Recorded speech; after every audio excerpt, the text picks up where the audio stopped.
Ноёдны 3 сарын 26-нд гэнт ноцтой гэнт хэрэгтэй тэмцэх газараас 2 том хөсөөч ирээд миний хөөг хэл үггүй бариад аваад явсан. Машинтай цагаан машинтай ирээд аваад явсан. Тэгээ миний хөө одоо 6 сар 3 сарын 20 хэдэнд ясан хүн чинь 5 сар 6 сар хүртэл миний хөө сураг чимээг болсон. Би хатад газар мэддгүй ингээл ирээл хөөгээ сураглаад явхад л одоо ерөөсөө сураг ажиг байхгүйсэн. Тэгээд сүүлдээ ганц удагт очсон гэдэг сургийг гаргасан. Тэгээд очсон би хөдөр очиж тэгээд тэр хүн амны ирээд орсон хүн амны ирэхдээ хүнийг уулзахгүй гээд тэр нэгсэг уулзахгүйс л да.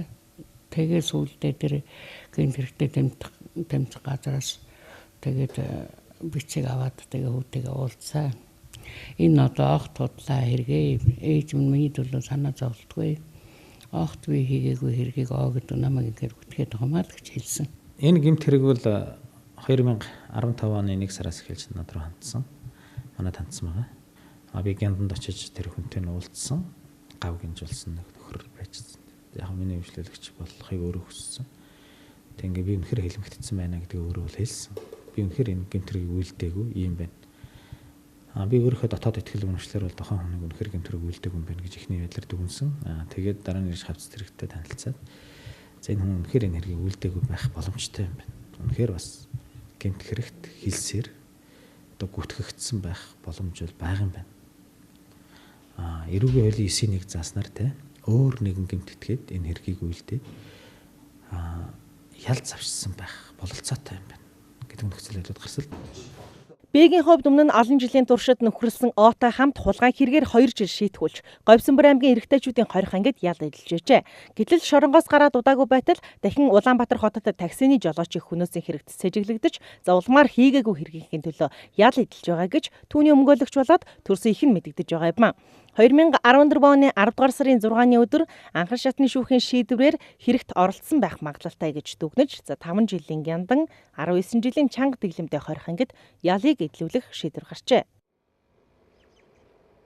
Хамгийн гол нь та хэлээч яагаад хэлмэгдүүлсэн гэж үзэж байна. Тэр Оогийнх читгээд танаа хүү ерөөсөө хийгээгүй байхад энэ хэрэгт хамсаатан болох гэсний шалтгааныг би бол тэр шүүх хурал дээрээс л одоо яхаас тэр нарийн тэр нэг цагдаа мэгдэгийн хэрэг мэрэг би мэдэхгүй шүү дээ. Юу ч мэдэхгүй. Тэгэхээр л ердөө ганц тэр гэдэг хүн чинь ердөө энэ л бүгдийн тэгсэн тэр энэ хамгаалан гэдэг бархи орцол би энэ хувийн зүгээс бол яст гомдож байна нэр.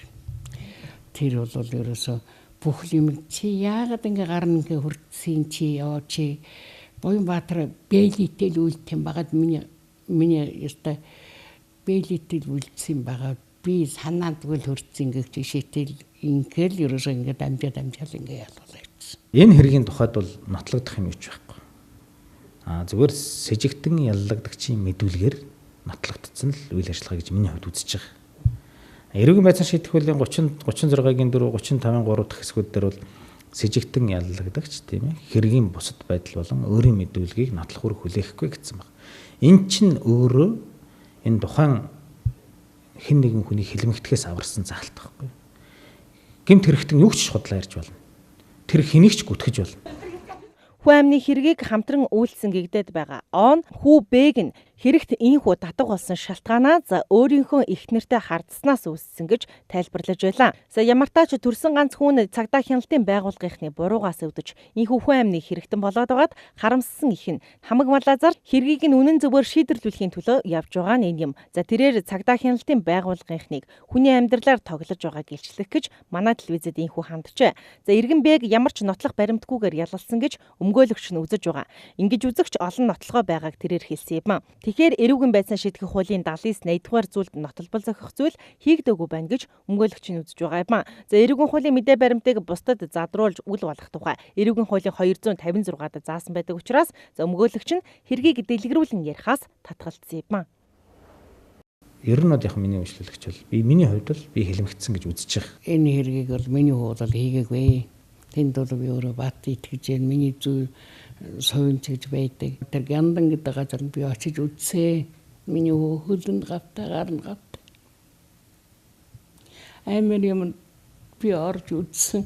Тэр үед бол надад бол 37-8 оны хил мэдээсийг надад бол үндэ бол айхтар санагдж байсан. Хэргийн үнэн зөв бодит байдлыг тогтоох энэ анхан шатны энэ ажиллагаануудыг хийдэг мөрдөн байцаагч хэрэг бүртгэгч энэ прокурорууд энэ үйл ажиллагаанд маш сайн хяналт тавьж тэ хуулийг нарийн чанд мөрдөн ажиллах зайлшгүй шаардлагатай байгааг харуулдаг байгаа.